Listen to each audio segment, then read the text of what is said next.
Ahora vamos a... Bien. No, nos habíamos olvidado. Este, la... Esto quiere decir que vamos a llegar al tema de la dosis, dosis parcial y dosis diaria. ¿Cuál es la diferencia entre una cosa y la otra, no? Pero sí, debería de estar indicada la dosis diaria. Bueno, en principio un poco más bien introductorio. ¿Cuáles son las tres etapas de la generación del frente de presión, que es la fuente, medio y receptor? ¿Y dónde tendría que actuar yo? Ahora, el movimiento de estas partículas de aire, que es el frente de presión, el elemento vibrante que conecta con este medio, puede generar frentes de presión que tienen mayor intensidad o menor intensidad. Eso implica que un frente de presión, donde las partículas de aire están más juntas y se arma un frente muy grande, evidentemente va a desplazar la membrana timpánica con mayor intensidad. Eso significa que esto va a sonar más fuerte, ¿sí? Que suene más fuerte se refiere a la amplitud. Entonces, esta onda sonora, que no es otra cosa que el empuje de estas partículas de aire, puede generar un frente de presión alto. Nosotros lo que medimos con un sonómetro es justamente eso. O sea, la amplitud no es otra cosa que una variación de presión del medio. El elemento que vibra genera una variación de presión en el medio. Yo lo podría expresar en pascales, por ejemplo, ¿m? Y podría obtener esta escala. Gracias, Víctor. Tenemos la clásica escala que habrán visto en casi todos los manuales, libros de lectura de ruido. De un lado expresamos en pascales y del otro lado en decibeles. Primero, para aclarar un poco esta diferencia, ¿no es cierto?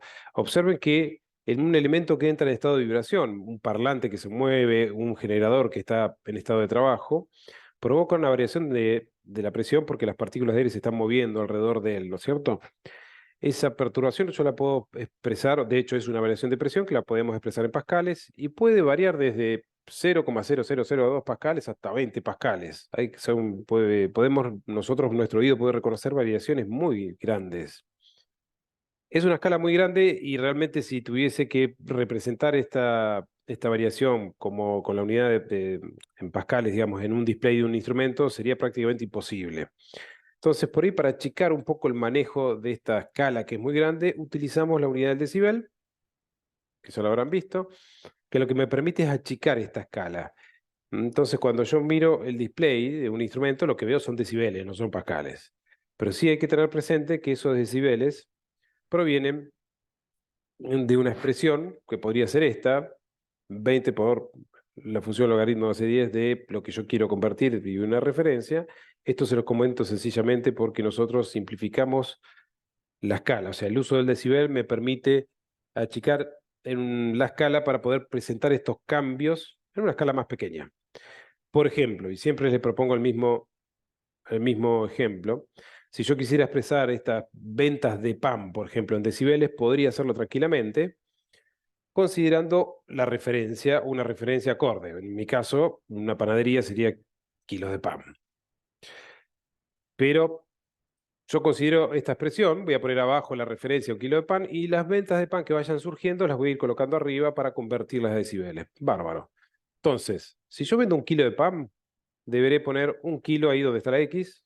Me va a quedar el 1 dividido 1 es 1, la función logaritmo de acidez de 1 me va a dar 0, por 20 me da 0 decibel. Esto quiere decir que vender 0 decibeles de pan es lo mismo que haber dicho que vendí un kilo de pan. Y así sucesivamente. Si yo vendo 100 kilos de pan, deberé poner 100 kilos ahí arriba. Estoy tratando de encontrar el lapicito, pero no. Bueno, si yo vendo 100 kilos de pan, deberé colocar 100 arriba. 100 dividido 1 100, la función logaritmo base 10 de 100 les va a dar 2 por 20, me da 40 decibeles de pan. Bueno, acá lo que estoy haciendo es sencillamente cambiar estas ventas de pan en kilos a una unidad dimensional, que es el decibel, que lo utilizamos para expresar cambios de magnitud tanto en audio como en acústica, en electrónica. Y podemos ver que cambios que van de 1 a 1.000.000 en mis ventas de pan, yo las puedo expresar en una escala que va de 0 a 120. Esa es la principal razón por la cual uso el decibel. Pero acá surgen dos cuidados que hay que tener con el manejo del decibel, ¿sí? Esto sencillamente para expresar la magnitud, qué tan fuerte suena algo, que si yo supongamos que vendí 20 decibeles de pan ayer, Y vendí 20 decibeles de pan hoy. ¿Es correcto si digo que entre ayer y hoy vendí 40 decibeles de pan? ¿Los puedo sumar directamente? No, ¿no? Exacto, pero si yo digo que vendí 40 decibeles de pan entre ayer y hoy, estaría diciendo que vendí 100 kilos. ¿Sí? Si yo hubiera trabajado en kilos, tendría que pensar que si vendí 20 decibeles de pan ayer, eran 10 kilos, y si vendí 20 decibeles de pan hoy, son 10 kilos. En kilos sería 10 más 10, 20 kilos. Entonces el decibel no lo puedo sumar directamente o arbitrariamente. Si quisiera sumar decibeles, debería utilizar una expresión, que podría ser esta, donde yo 10 por el logaritmo de lo que vaya a convertir a decibeles, o sea, 20 decibeles dividido 10 más 10 elevado a 20 decibeles dividido 10 y así sucesivamente. O bien podemos usar una calculadora que se las copio ahora al Zoom. Si yo hubiese querido sumar mi venta de 20 decibeles de pan del día anterior más 20 decibeles del pan del día de hoy, en realidad el resultado es 23. ¿Mm? O sea que 20 más 20 no es 40, sino que 20 más 20 es 23. Y si yo hubiese vendido 40 decibeles de pan ayer y 40 decibeles de pan hoy, no me da 80, ¿no es cierto? Me da 43. Acá aparece el 3 todo el tiempo. 3, 3, 3. Bueno, en ruido laboral no mensuramos las ventas de pan en decibeles, sino que lo que expresamos justamente en decibeles es el nivel de presión sonora, la amplitud, la intensidad, qué tan fuerte suena algo. Entonces yo puedo tener un generador que me da 100 decibeles y el día de mañana se incrementa la capacidad de trabajo y me agregan otro generador igual al lado. 100 más 100 no es 200, es 103. Y acá aparece este 3, sigue apareciendo el 3, el 3, el 3. Ese 3, de alguna manera, ese incremento de 3 decibeles, de alguna manera representa que algo creció al doble. ¿Mm? Piensen que yo podría tener, como les decía recién, no sé, tengo un compresor que me da 90 decibeles y el día de mañana en el mismo sector me agregan otro compresor, o sea, lo dupliqué. 90 más 90 no es 180, sino que es 93. O sea, que lo podemos ver de esta manera. Ese incremento de 3 decibeles podría representar que algo creció al doble o que algo se duplicó. Y ese es el concepto que toma la legislación para establecer los límites, que cuando algo se incrementa a 3 decibeles, entiende que algo creció al doble, por lo tanto el tiempo permitido de exposición tiene que caer a la mitad. Eso es lo que dice nuestra legislación, ¿no es cierto? O sea, si yo voy a ver los valores, esto, ¿m? Me dice que, por ejemplo, el límite para una jornada laboral de 8 horas son 85 decibeles A, después veremos dónde surge todo esto. Pero lo que me dice es que si se incrementa la fuente, o sea, 85 más 85, no es 170, sino que 85 más 85 es 88, ¿no es cierto? Me dice que si esto crece 3 decibeles, el tiempo de exposición permitido es la mitad de lo que tenía antes. Si antes eran 8, ahora son 4, que es lo que dice acá. Lo mismo ahora, 88 más 88, 91, o sea, un incremento de 3 dB. El tiempo permitido son 2 horas, y así sucesivamente. Ese 3 dB es lo que llamamos tasa de conversión. Esa tasa de conversión, o lo pueden encontrar como Q, es uno de los aspectos que debo configurar en un dosímetro. En un dosímetro de ruido, yo lo primero que me pide el dosímetro cuando compro el instrumento es, bueno, a ver, indícame cuál es la tasa de conversión en tu país y el límite sonoro permitido para una jornada laboral de 8 horas. Bueno, yo le tengo que poner tasa de conversión 3, límite 85. Listo. De hecho, ustedes van a ver si tengo un reporte. Tengo un reporte abierto. Por ejemplo, acá tengo un reporte de un dosímetro. Vean que esto es lo que les estoy comentando. Me dice tasa de intercambio o tasa de conversión. Ahí está justamente lo que tengo que configurar. Eso lo configuro la primera vez. ¿Sí? Cuando compro un instrumento y ya está, se acabó. El instrumento, a partir de esto, ya entiende cómo funciona mi legislación. ¿Sí? Con estos dos datos ya entiende que cada vez que se incrementa el nivel al doble, el tiempo de exposición tiene que caer a la mitad. Mi límite es 85 y me calcula automáticamente todo. Por eso es muy importante el concepto este de los 3 dB o comprender con claridad qué es mi tasa de conversión, porque no sé si se acuerdan cuál era la tasa de conversión y el límite antes del 2003, previo a la resolución del 2003. Nosotros hasta ahora usamos la resolución 2003, ¿no es cierto? ¿Eh? 90, perfecto. Exactamente. Antes del 2003 el límite era 90 y la tasa de conversión era 3. ¿Se acuerdan? Esto denota un poco por ahí las edades, ¿no? De Cinco, cinco. Inco. Muy bien. Ah, Mariani, ¿cómo estás? ¿Cómo estás, Hernán? Todo bien, todo bien. Exactamente. Bueno, esto fue cambiando. De alguna manera nuestra legislación se convirtió en algo un poco más proteccionista, que está muy bien. Antes teníamos una tasa de conversión de 5 y un límite de 90, o sea que era totalmente distinto de lo que estábamos hablando antes del 2003, previo a la 295. Hay algunos países que siguen usando tasa de conversión de 5, un límite de 90. Eso puede variar. Por eso el instrumento, que se fabrica en China o donde sea, me deja abierta esa configuración de acuerdo a la legislación que yo tengo en mi país. Bueno, dicho esto, eso es el primer dato que yo necesito obtener de un instrumento y cualquier instrumento me entrega esa información. O sea, volviendo un poco a la vista del instrumento, incluso una aplicación de celular me muestra eso y me dice, bueno, estos son los decibeles que tenés en tal lugar. Bárbaro. Pero hay algo más que yo necesitaría conocer, que es cómo está compuesto este nivel. Sí, a mí me dice 67 o 100. 100 decibeles, bárbaro. Claro. Exactamente. Es decir, ¿cuáles son las frecuencias o cuál es la componente frecuencial de esa fuente de ruido? Y para eso voy a necesitar un instrumento un poquitito más complejo. De hecho, hay algunas aplicaciones de celular que, como esta, que andan muy bien. Sí, bajá y anda bárbaro, que es como, es una locura pensando que un instrumento que tenga esta opción de mostrarme las frecuencias vale miles de dólares y yo la puedo tener en un celular. Si bien no tiene una gran precisión, andan muy bien. Yo las he verificado con instrumentos. Sí, claro, de hecho hay una aplicación para iPhone de la Niosh, justamente que es un... Bien, mira, a ver si encuentro SLM, que de hecho viene un instrumento, un micrófono clase 2. A ver.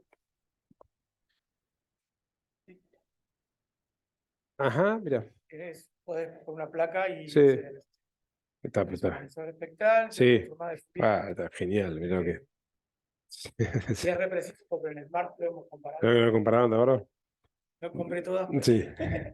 El único problema que tenemos con estas aplicaciones es, digamos, que no están homologadas y yo no puedo hacer una medición en nuestro país de ruido laboral, porque no tengo el certificado de calibración y todo lo que tiene que ir adjunto. Pero, por ejemplo, esta aplicación de sonómetro para iPhone, no solo está bárbaro, porque te calcula el LEC, la integración, está fantástica, no tiene análisis de tercia octava ni de banda octava, pero viene con el accesorio, si lo pueden ver ahí, que es un micrófono clase 1 clase 2, el que está ahí.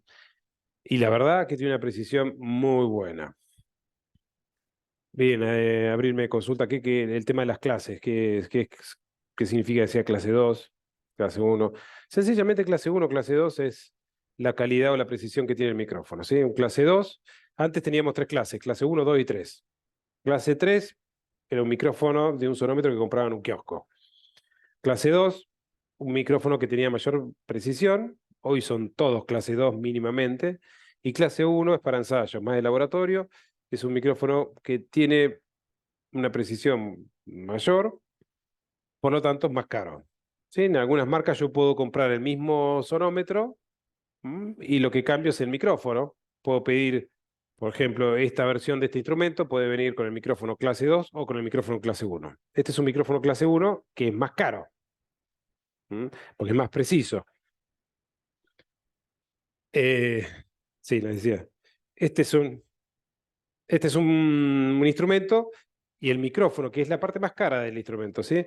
Si es clase 2 tiene una precisión suficiente para estudios de ruido laboral, urbano, para la norma IRAN incluso, o ruido industrial.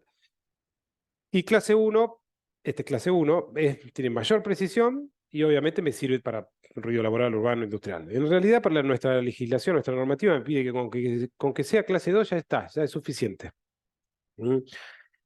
Este, por ejemplo, es clase 2. Sí, pero tiene muy buena respuesta al micrófono, no cambia tanto. Pero sí, pero en precio cambia bastante. A veces se puede duplicar el valor del instrumento porque sea tenga un micrófono clase 1 o clase 2. No sé si respondo por ahí, Abril, a, a la pregunta. ¿Querés que me quede parado, me sentado o me clavo? Así no tenés que andar. Este, sí. Ah, habías hecho un zoom ahí de. Ah. ¿Y el pulso bien? Estaba. Ah. Eh, bueno, hoy la tendencia es que casi todos los instrumentos por ahí para que sean un poco más competitivos salen con micrófonos clase 2, sobre todo los de alta gama donde ya no importa el precio, ya está entregado. Sale clase 1, perdón, y no, entre la torta que tenés que pagar no vas a encontrar mucha diferencia. Bueno, para esto les decía que yo necesito conocer esto. Yo tengo acá un reporte, este es el software de adquisición del instrumento del CESBA. No se las voy a complicar, me lo voy a traer para acá. ¿Sí? Como les decía al inicio del encuentro, todos los instrumentos traen un software de adquisición. Es la única forma de que yo pueda acceder a la información y trabajarla en el tiempo, en lo que duró la medición, así como me estoy moviendo, en este caso, esta es una medición de referencia, no duró nada, ¿sí? Eso significa que al acceder a la información yo puedo filtrar curvas, respuestas, momentos de la medición, instantáneos, y obtener lo que yo necesito para volcar al estudio, ya sea para ruido laboral, ruido urbano o industrial, lo que sea. Y acá pueden ver, yo hice una medición con la función análisis de banda octava, en este caso de tercio octava.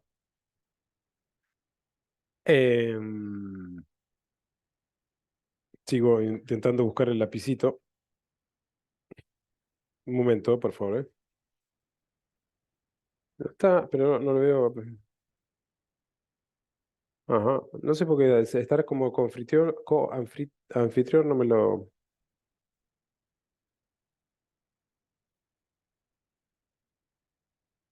No importa. Sigo diciendo no importa, pero. No, no importa, está. Listo. Eh, bueno, concéntrese en este nivel que está ahí. En el puntero del mouse lo estoy marcando. Este es un instantáneo, pero podría ser un LEC, un nivel sonoro continuo equivalente, que enseguida veremos cuál es la diferencia entre una cosa y la otra. Pero ese 92,3 que me muestra el instrumento, que me marcaría, es el valor que me daría cualquier instrumento básico en pantalla, me indicaría en decibeles cuál es el nivel de la fuente, está conformado por todas estas frecuencias que se ven acá. Cada barrita representa el nivel aportado por una determinada frecuencia. Bueno, este detalle del gráfico de barras que tengo acá lo veo a mi izquierda, donde la frecuencia de 20 Hz está aportando 12,4 decibeles. La frecuencia de 40 Hz, 33,9, la frecuencia de 80, 60,2. Y sencillamente, si yo sumo todo esto, 12,4 más 22,2 decibeles, más 30 decibeles, más 33,9 decibeles, es decir, sumo todo esto, como son decibeles, no me va a dar 536, sino que como son decibeles, me da 92,3. O sea, ese valor que yo veo en cualquier sonómetro básico es la sumatoria de todos estos niveles aportados por cada una de estas frecuencias. El tema es que para yo saber que este valor está compuesto por todo esto, necesito un instrumento que tenga esta función. Análisis de tercio octava o al menos análisis de banda octava. ¿Por qué? Porque acá yo puedo darme cuenta de que este nivel, 92,3, está mayormente conformado por qué frecuencia. ¿Qué me dirán ustedes? Por ejemplo, 20 Hz o 40 Hz, ¿es relevante el nivel que aportan esa frecuencia para construir este valor que veo acá, 92,3?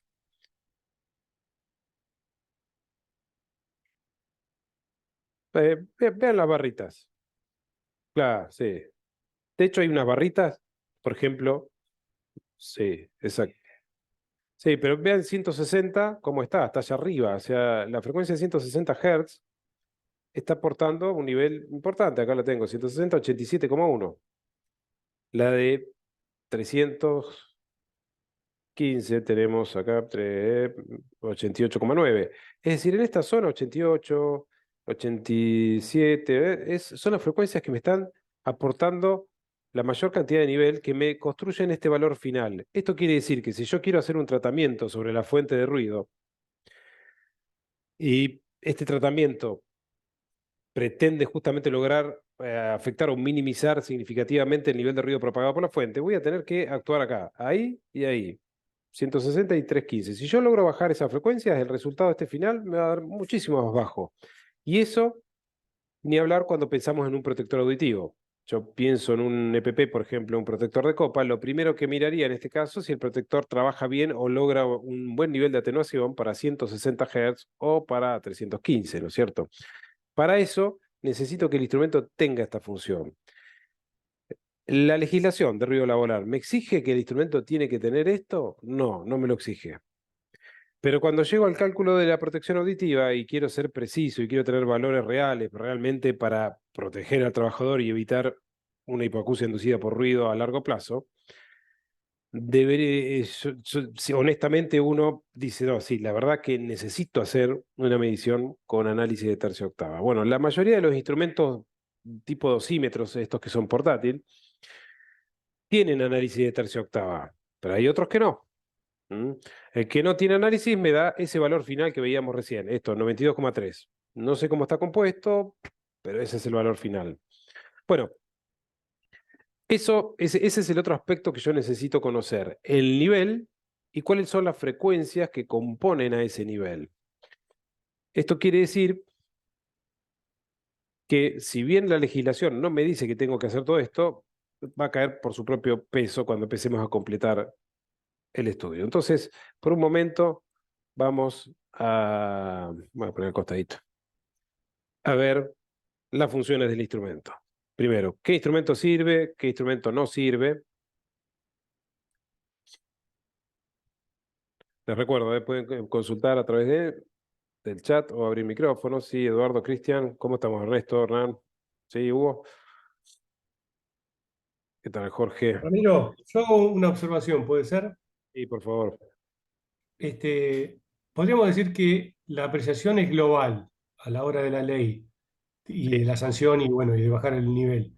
Pero Ujú. la determinación es puntual. Cuando uno hace una audiometría, se determinan frecuencias, ¿no? Para ver cuáles son las que están incidiendo. Es loco, pero es así. Exacto. Sí. Es decir, cuando hacemos un análisis audiométrico o un examen audiométrico, justamente se entregan estímulos que corresponden a determinadas frecuencias que están normadas y a partir de ahí se determina el nivel de escucha o de percepción que tiene, en este caso, el trabajador, afectado a un alto nivel de presión sonora, por ejemplo. Sí, exacto.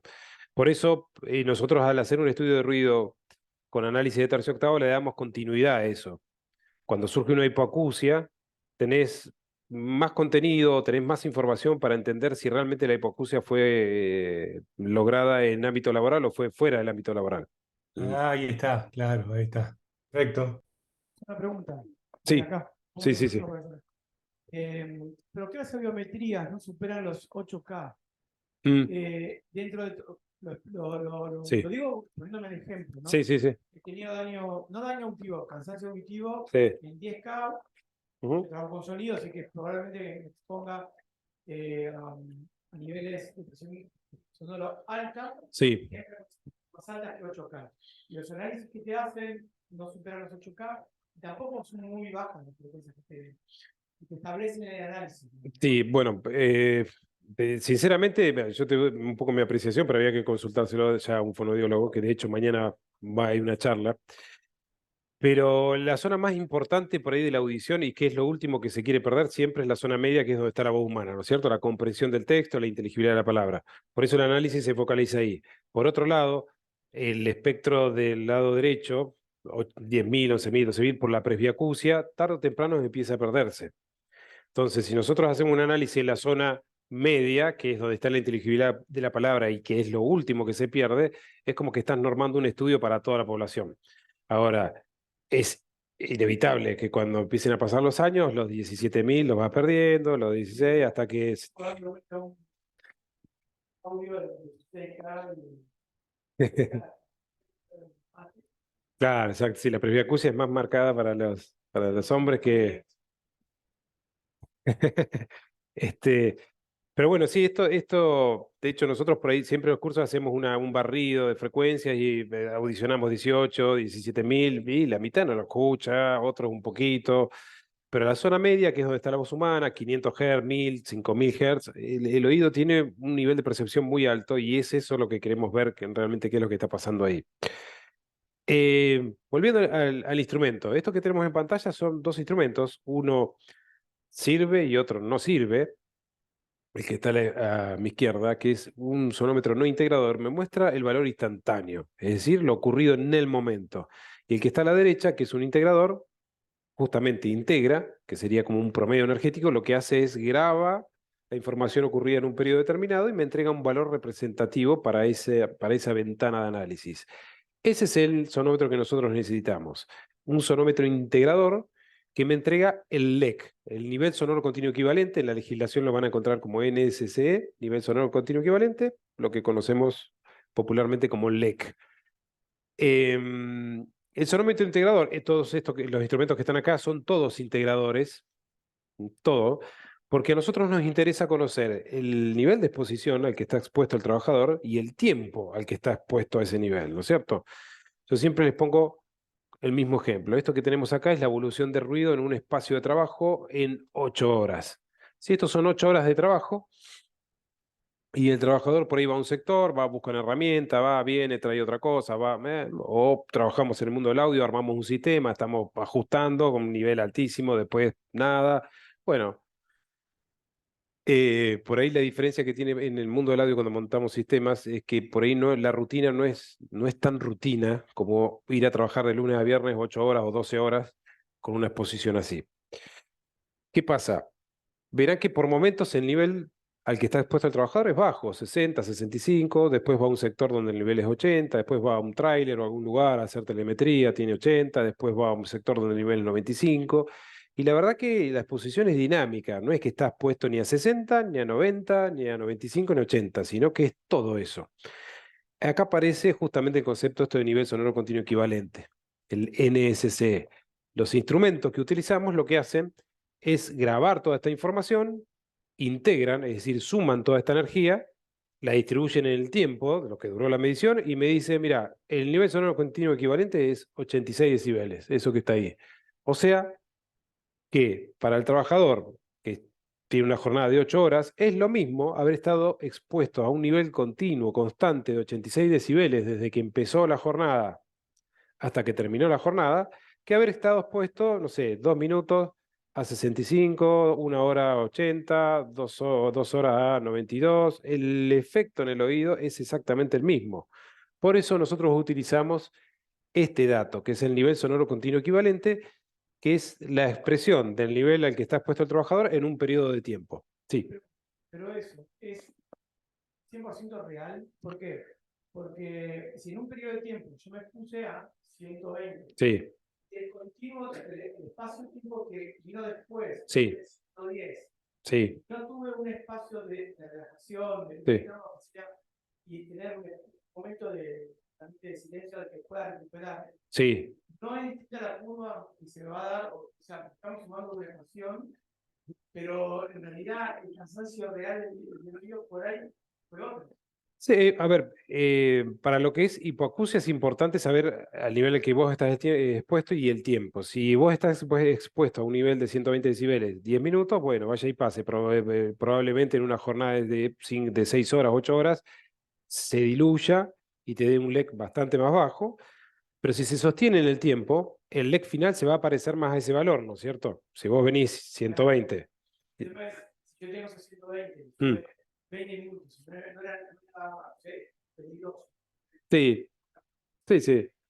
Está 120, no sé, 20 minutos en 120. Y después el resto de mi jornada tuve. A 60, ponele. De ecuación me lo da parecida. Miro. Sí. Pero mi oído, en esos 20 minutos, ¿no? A ver, insisto, el oído hace exactamente lo mismo, va promediando esta energía o integrando la energía a lo largo del tiempo. Por eso nuestro oído no es tan sensible. Si yo puedo estar a alto nivel de presión sonora, 110, 115, 10 minutos o 20 minutos y después estar a 60, y eso no implica que voy a contraer una hipoacusia. Otra cosa es estar en el umbral del dolor, donde ya puedo generar una lesión directamente en el oído, que es, por ejemplo, estar a niveles superiores a 130, 140, una explosión, que genera un alto nivel de presión sonora, un frente de presión, que lo que va a hacer es llegar a la membrana timpánica, moverla con tal amplitud que la va a dañar. Pero fuera de eso, el oído va integrando todo el tiempo. De hecho, quien trabaja en audio lo sabe más que nadie, que si estás expuesto a un alto nivel de presión sonora, después vos bajás, el oído se empieza a acomodar y no quedás como con un acúfeno, no quedás variado. Podés quedar mal los primeros minutos, pero después el oído se recupera. De hecho, la capacidad de recuperación del oído de un día a otro es prácticamente total, sobre todo cuando uno es joven, ¿no?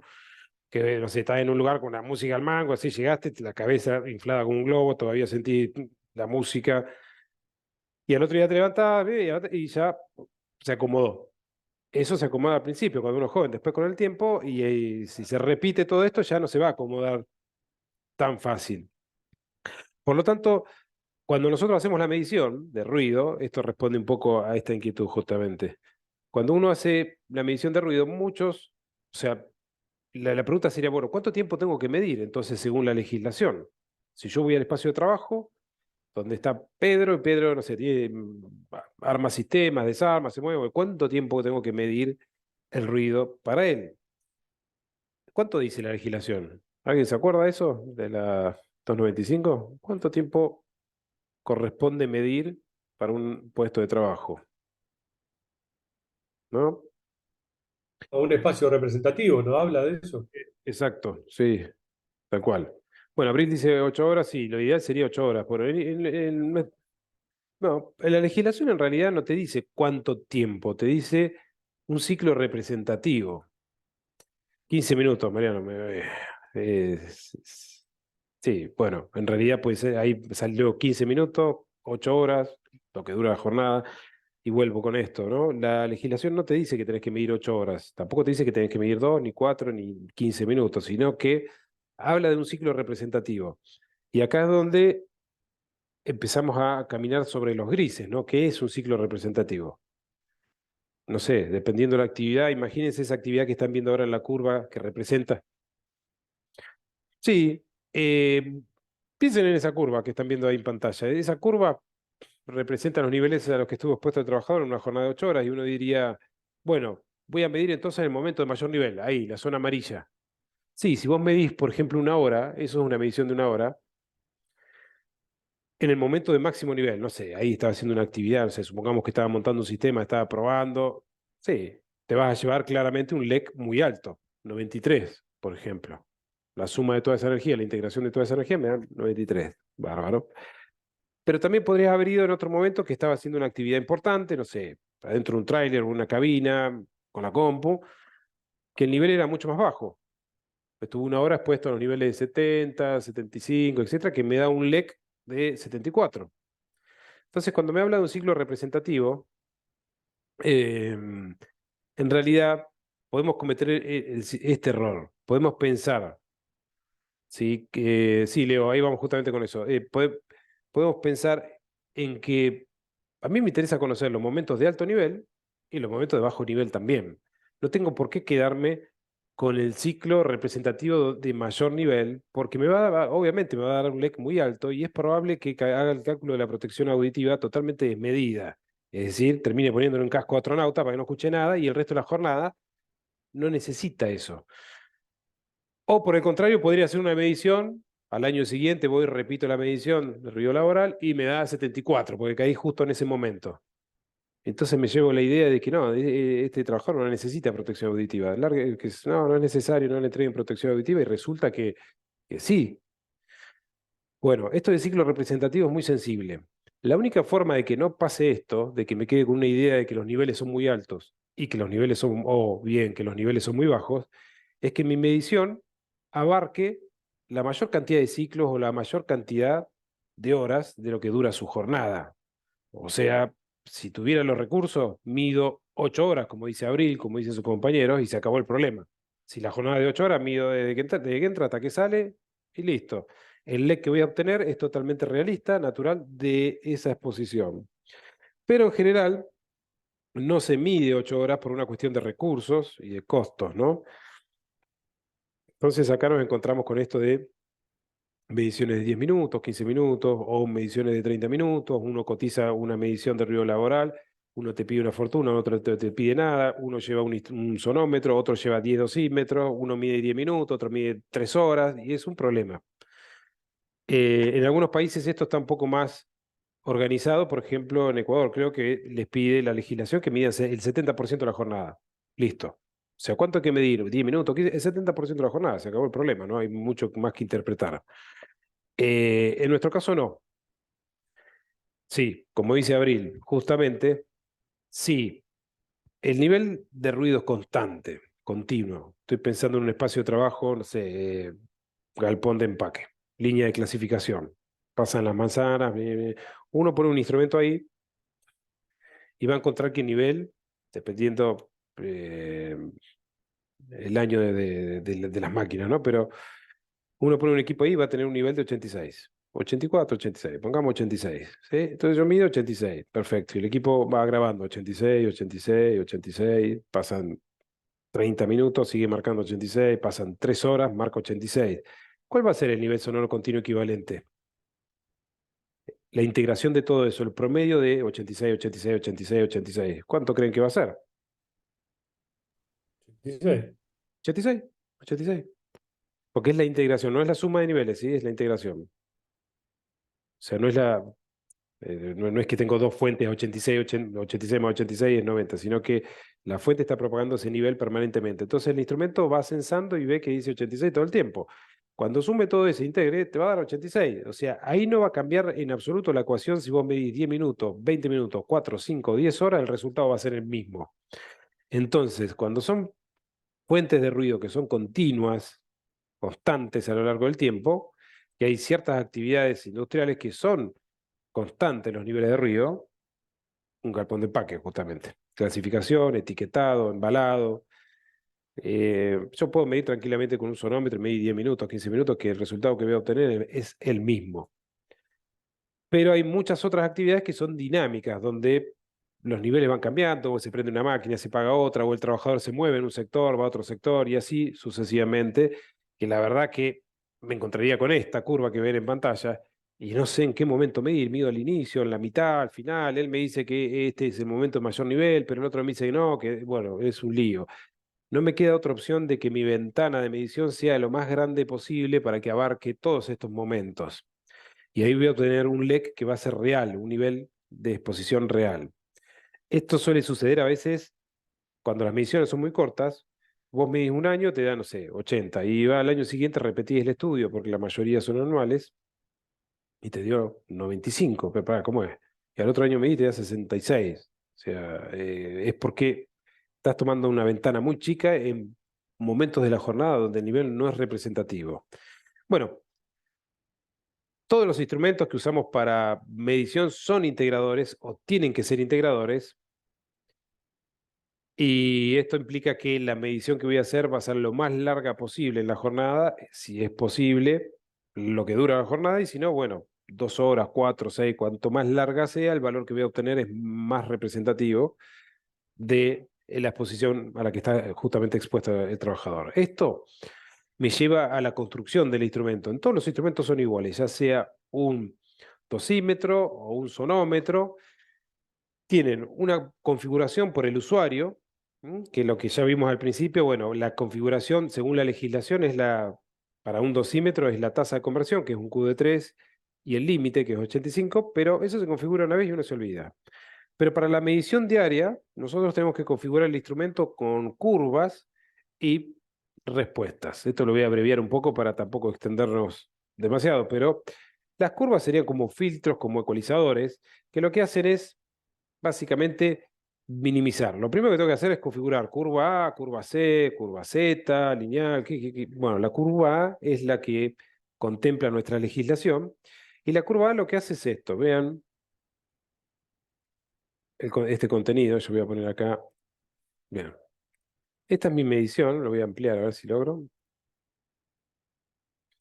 Esta es la medición que yo obtuve para, no sé, un periodo de 10 minutos, no sé cuánto está. Bueno, fíjense el aporte, el nivel de cada una de estas barras la tienen acá arriba. Esto es una curva, esto es una medición sin curva prácticamente, lo que se llama curva Z. O sea, el instrumento yo lo pongo a medir y me muestra lo que realmente está emitiendo la fuente, ¿sí? Sin alteración alguna. Ahora, cuando yo le digo, bueno, filtrámelo, dame, fíjense el valor final, la suma de todo esto, 20 Hz más 25 con estos valores que tengo acá, me está dando 102,1. Bueno, quiero ver cuál es el valor filtrado en curva A. Bueno, la curva A lo que hace es esto. Vean cómo cambian las barras y cómo cambia el valor final. ¿Cambió algo? No sé si lo alcanzaron, si lo notan, pero cambió principalmente todo esto que está acá abajo. ¿Sí? Vean lo que era en curva Z. Por ejemplo, 20 Hz en curva Z estaban aportando 59,9 decibeles. 25 Hz, 66,1, 31 Hz, 31,5, 70,4, etc. Todo esto contenido de baja frecuencia, cuando yo lo filtro en curva A, se ve atenuado. Esto quiere decir que cuando yo pongo curva, es como que le pongo un filtro y le estoy sacando los graves. Le estoy diciendo, mira, no mires tanto el grave, sino que concentrate en esta zona, la zona media, 400, 500, a esto no lo toques, porque es ahí donde el oído es más sensible, porque principalmente está la voz humana y es el punto donde el oído tiene mejor respuesta. Entonces, ¿qué pasa? Si yo le saco energía a estas frecuencias, 20, 25, vean los valores que tienen ahora estas frecuencias. Claro, la sumatoria de todos estos valores no me da 102, me da 92 decibeles, me da un valor mucho más bajo. Bueno, esa es la primera configuración que tengo que hacer sobre el instrumento cuando voy a hacer las mediciones de ruido laboral. No solo ruido laboral, sino que ruido urbano, norma IRAN e industrial, también se usa la curva A. La curva A, vuelvo, lo que hace es descontarle energía a estas frecuencias. De hecho, lo podemos ver acá. Acá tengo una curva que representa cuál es la atenuación que propone en curva A. Fíjense que para curva A, para la frecuencia de 100 Hz, si busca la intersección, le va a restar 20 decibeles al aporte energético que me esté dando esa frecuencia. Un montón. Para 20 Hz le está quitando 50 decibeles a lo que realmente venga. ¿Sí? Lo que viene yo agarro y le bajo. Entonces, si yo le estoy bajando contenido a esta baja frecuencia, el resultado que voy a obtener es menor. Entonces, primer punto, para una misma medición yo puedo tener valores distintos de acuerdo a la configuración que tenga en el instrumento. Yo, parado en un determinado punto, pude haber obtenido esto, 92,3 en curva A, pero si hubiese medido en curva Z, hubiese obtenido un valor de 102,1, como se ve ahí. Y si hubiese medido en otra curva C, por ejemplo, hubiese obtenido un nivel de 100, bueno, en este caso muy parecido, pero podría haber sido 102,4. Bueno, sin entrar en mucho detalle, nuestra legislación nos pide que las mediciones sean en curva A. Eso implica que el contenido de baja frecuencia no lo vamos a contemplar, nos quedamos principalmente en la zona de medios, que es donde el oído es más sensible, y esto es una de las cuestiones que tengo que configurar en el instrumento. Insisto, la mayoría de los instrumentos, hoy en día, los integradores, los buenos instrumentos, es como que yo grabo, como si fuera una grabadora nomás, y después cuando adquiero la información, ahí hago todo este filtrado.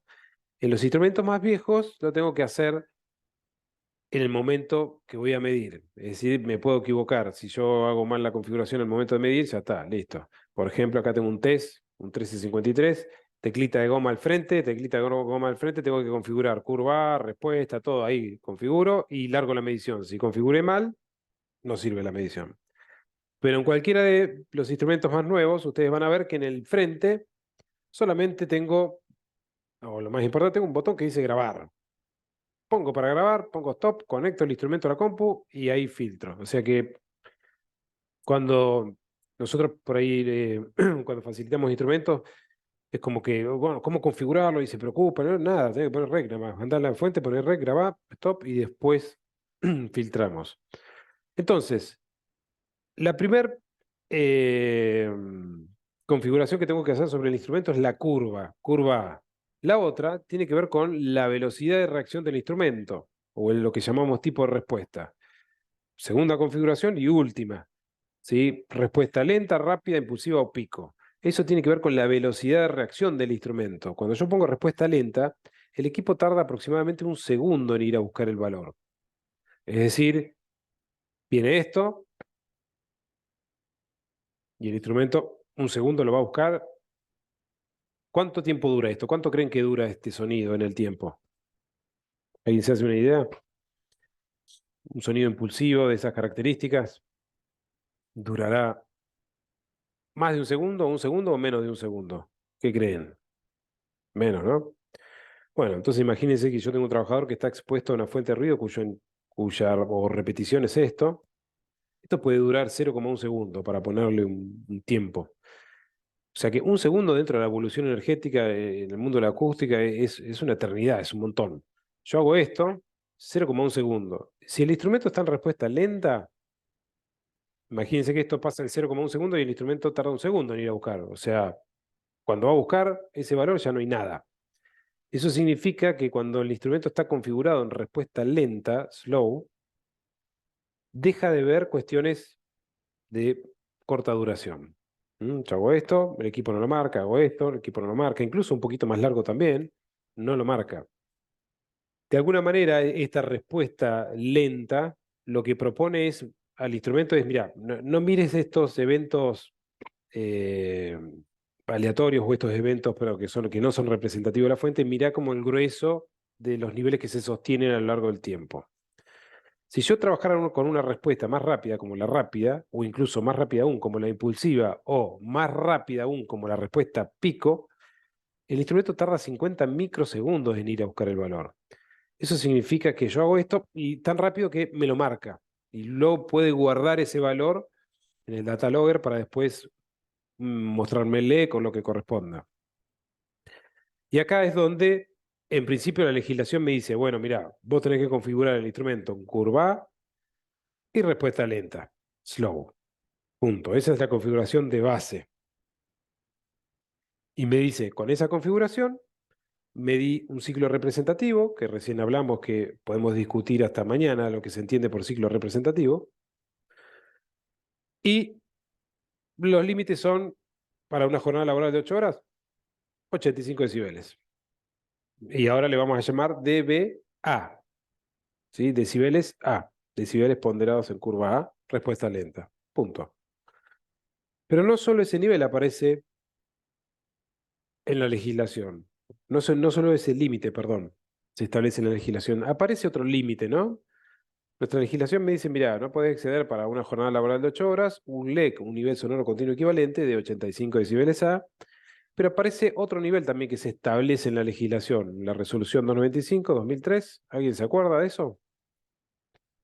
¿Sí? Hugo, Jorge, sí, Leo, Luis.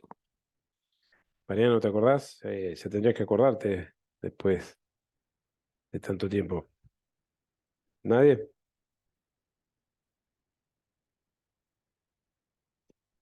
Bueno, hay otro nivel. Hay otro nivel que es justamente, a ver si lo encuentro por acá, este. No, tampoco este.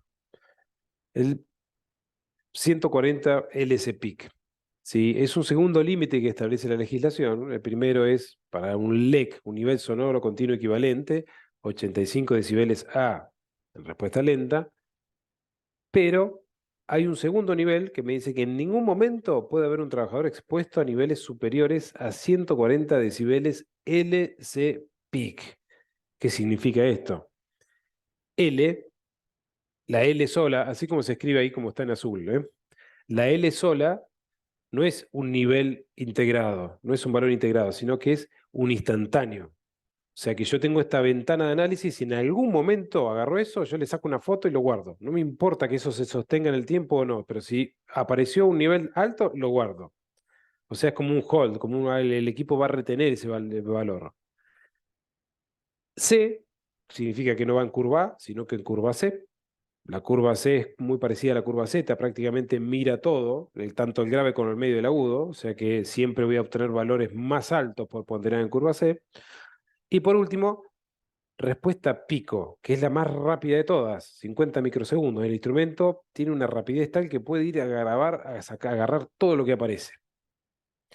Por lo tanto, es de esperar que un valor LS-peak sea mucho más alto o muy superior a un valor obtenido como LEC, como nivel sonoro continuo equivalente en curva A y respuesta lenta. Verán que acá el instrumento, este es un encabezado obtenido de este instrumento, de este reporte, un reporte de este, me muestra 90,7. Eso que dice LATT sería el LEC en curva A. LEC en curva A me dio 90,7. Perfecto, en ese sector el trabajador está expuesto a un nivel de 90,7. Bárbaro. Pero esa misma medición yo la filtro y le digo, bueno, mostrarme también cuál fue el LS peak obtenido en la ventana esa de medición. Y resulta que me dice, mira, el LS peak fue de 141. Ok.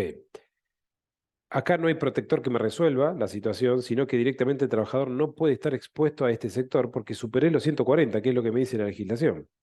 No solo eso, sino que el software de adquisición de este instrumento, que es europeo, tienen algo muy parecido a lo nuestro. Y cuando yo filtré en curva y respuesta lenta, me muestra 90,7, pero me pone un más adelante. Como diciendo, sí, fíjate que algo pasó ahí. Además de este nivel, fíjate, hay algo más, por eso me pone un más. Entonces yo filtro acá abajo, a ver, mostrame el LC peak ocurrido en lo que duró esta medición, y me dice, mira, en un momento superaste los 140. Eso significa que legalmente el trabajador no podría estar expuesto a ese sector. Es decir, todo esto yo no debería preocuparme si tengo un instrumento que tenga la capacidad de mostrarme toda esta información. Yo voy a abrir acá, por ejemplo. Por ejemplo, acá le voy a decir que me muestre el LEC. Y acá abajo le voy a decir que me muestre el LSPIC. Ahí lo pasé, ahí estoy. Entonces me muevo en el tiempo. Fíjense los valores. Tengo 96,9, lo que es el LEC, y 114,3, lo que es el LSPIC. La letra L, Abril, es siempre level, ¿sí? L es de level, lo voy a anotar acá, pues ya que no puedo escribir en la pizarra. Que el level, cuando decimos nivel solo, es instantáneo, ocurrido. ¿Sí? Esto es como, piensen en el LEC como un video grabado, como una filmación de un video, y piensen en el instantáneo como todas las fotos que componen ese video. En este caso acá lo podemos ver. Fíjense que tenemos en la curva azul el LEC, que es el promedio energético que se va acumulando a lo largo del tiempo, y en rojo el LS Peak. Acá van a notar que el LS Peak, si hubiese ocurrido algo, lo marca, lo congela y lo sostiene hasta el final. Y me dice en qué momento. De hecho, yo me paro y digo en qué momento se incrementó. Bueno, acá, por ejemplo, muchas veces suele suceder, justo no, este no sería el mejor ejemplo, pero a ver si encuentro otro por acá. Muchas veces sucede que hay un LS Peak excedido. Bueno, acá se fue fuera de rango directamente.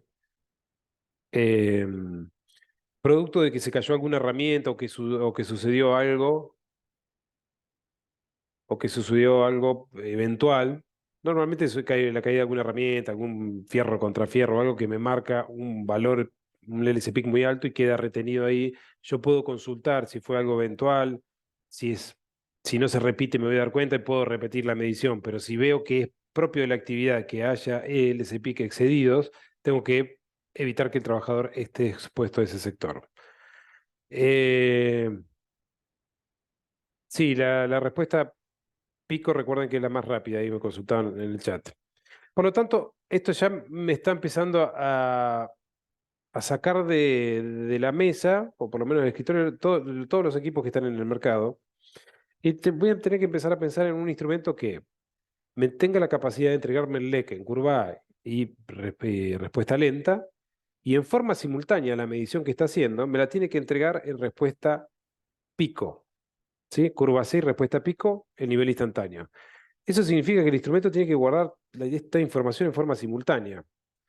Me voy a encontrar en el mercado que hay instrumentos que no tienen la capacidad de hacer esto.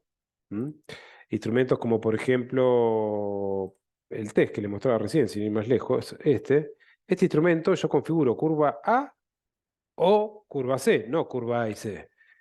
Respuesta rápida, lenta o impulsiva. No tiene la respuesta impulsiva, Y solo puedo elegir una, es decir, yo configuro, hago una configuración y se acabó. El resultado que voy a obtener es el LEC que obtengo acá, está obtenido en curva A y respuesta lenta como se veía abajo, y no tengo la posibilidad de ver en forma simultánea el instantáneo respuesta pico y curva C.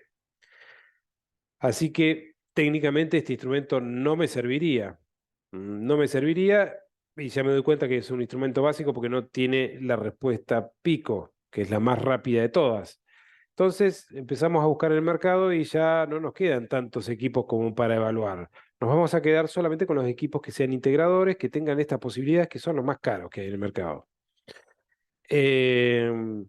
Pero ese valor obtenido, ese LSPIC, yo lo debo volcar en el protocolo. Vean que hay una columna justamente que me dice, volcame el LSPIC, acá donde dice ruido de impulso, impacto. Ahí es donde yo tengo que volcar el valor obtenido, el dato obtenido LSPIC. Me lo pide el protocolo. Así que mi instrumento debería poder retenerlo. Si no lo retiene, bueno, puedo omitir ese valor, pero me lo podrían observar al estudio. Entonces, volviendo un poco con el instrumento en sí. Si tiene análisis de tercio octava, genial, bárbaro, perfecto. Si no lo tiene, podría omitirlo porque la legislación no me pide eso. ¿Sí? Si soy estrictamente o soy muy riguroso con lo que pide la legislación, bueno, si no tiene análisis de tercio octava, igual cumple, pero sí debería tener la retención del LSPIC y del LEC en curva A en forma simultánea.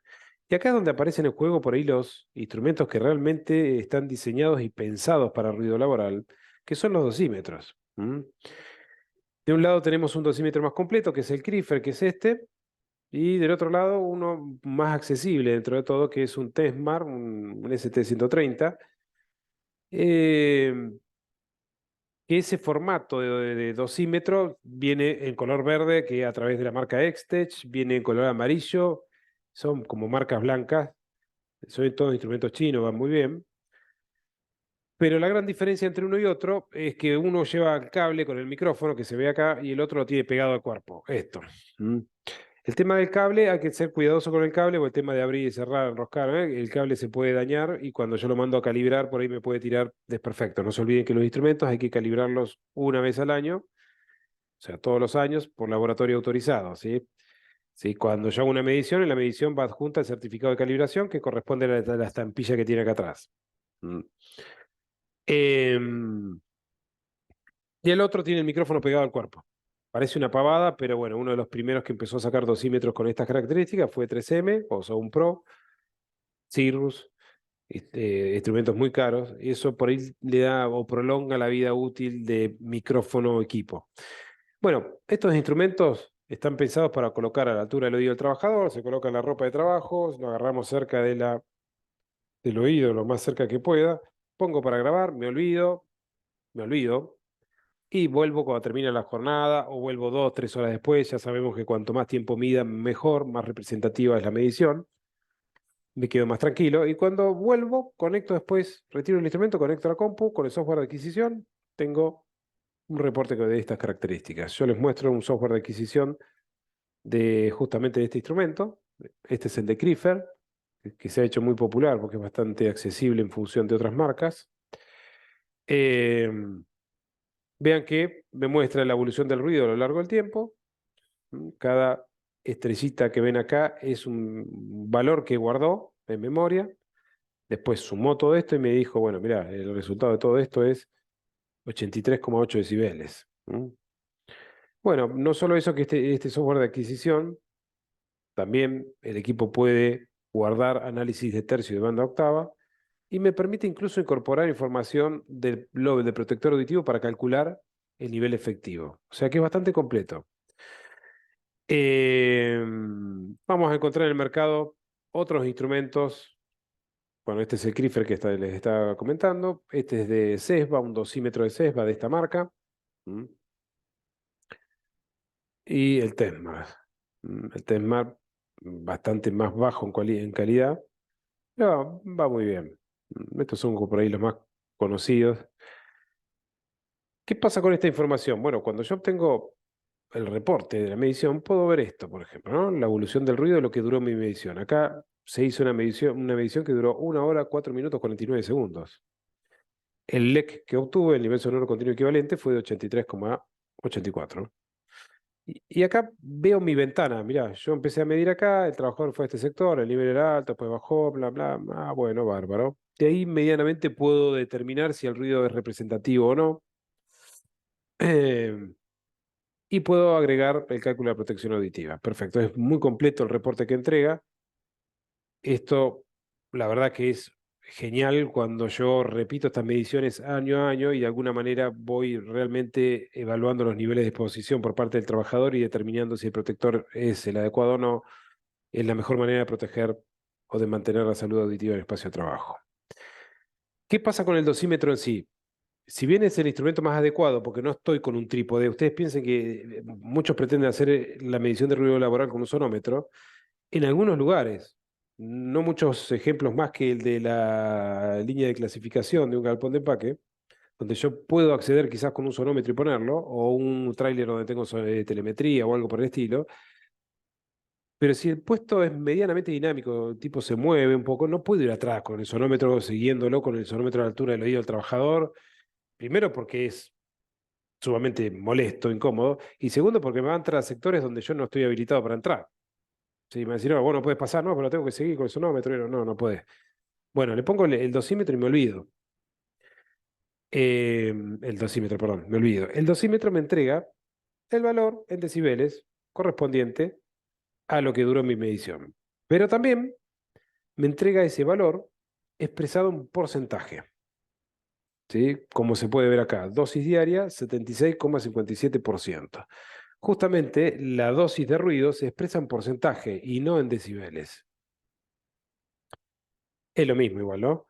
Pero, ¿qué ventaja tiene hablar de porcentaje y por qué no hablo todo en decibeles? Bueno, justamente acá aparece un poco esto de las ventajas del uso o de la gestión de la dosis expresada en porcentaje. El instrumento, el dosímetro, que me da la dosis, en realidad me da el LEC en decibeles up y también me lo expresa en dosis en porcentaje. La ventaja que tiene es la siguiente. Cuando yo digo, mira, no, el nivel al que está expuesto, o el nivel de ruido que hay acá es o al que está expuesto tal persona es, no sé, 90 decibeles, la pregunta que viene de esa afirmación es, ¿y cuánto tiempo está expuesto a 90 decibeles? Porque que vos me digas que estás expuesto a 90 decibeles no me sirve nada si no me decís cuánto tiempo estás a 90, ¿sí? Vos me podés decir, no, porque yo en mi trabajo estoy expuesto a 90 decibeles, sí, pero estuviste un minuto. O sea, en lo que en una jornada ese 90 bueno, se diluye y el LEC me da bajo. Pero otra cosa que me diga, no, yo estoy 4 horas a 90 porque tengo que ir a arreglar máquinas allá y me da 90. Ah, ok. O sea, es tan importante conocer el nivel como el tiempo al que yo estoy expuesto a ese nivel. Cuando el dosímetro me da la dosis en porcentaje, ese valor, ese dato de dosis de ruido en porcentaje incluye todo. Incluye nivel y tiempo y jornada, todo junto. Entonces, es un único valor que representa todo, es como todo en uno. Ahora, es más fácil de interpretarlo. Lo que es más difícil es explicarles cómo es que se llega a ese valor en porcentaje. Ahí tiene una expresión en pantalla de qué es lo que hace el dosímetro para decirme, mira, estos son tanto porcentaje de dosis de ruido. Bueno, ¿qué hace? T1 dividido P1 por 100. T1 es el tiempo de exposición. ¿Mm? P es el tiempo permitido para el nivel de ST. Por ejemplo, yo hago una medición de 8 horas, ¿sí? Y obtengo un nivel de 85 decibeles. Supongamos que medí 8 horas y él me dice el LEC final 85 decibeles. Bárbaro. ¿Qué hace el dosímetro con esa información? Internamente lo que hace es T1, el tiempo de exposición, 8 horas. ¿Cuál es el tiempo permitido? P1, ¿sí? P1 sería el tiempo permitido a ese nivel. Bueno, pensemos. Yo dije que en 8 horas obtuve un nivel de 85 decibeles. ¿Cuál es lo permitido por nuestra legislación laboral para 85 decibeles? ¿Cuál es el tiempo de exposición permitido para ese valor? 8 horas. Entonces, si la jornada es 8 horas, yo obtuve 85 y lo permitido 85 son 8 horas, me va a quedar 8 dividido 8, es 1 por 100, 100%. No les quiero complicar con esto porque generalmente hacemos un recorrido más de fondo, que no nos va a dar el tiempo, pero en resumen, la dosis permitida es el 100%. 100% es la dosis de ruido permitida. Es decir, lo mismo que yo diga, el límite permitido para una jornada laboral de 8 horas son 85 decibeles A, o que diga que la dosis de ruido permitida para una jornada laboral de 85 decibeles es el 100%. Cualquiera de las dos opciones es acertada, es correcto. Yo puedo expresar de la misma manera. La gran ventaja aparece acá. Si concentrémonos en una jornada laboral de 8 horas, así no nos complicamos con las dosis, etc. Si yo les digo que lo permitido para 8 horas son 85 decibeles y eso corresponde a una dosis del 100%. Pensemos ahora que yo medí 8 horas y en vez de obtener 85 decibeles, obtuve 88. ¿Qué relación hay entre 88 y 85? ¿Es lo mismo? ¿Es un poco más? ¿O es lo que habíamos hablado en un principio? ¿Cuánto es 88? Doble. El doble, exactamente. ¿Mm? Como decíamos al principio, aparecía esto de la tasa de conversión de 3 dB. Para nosotros 88 es el doble.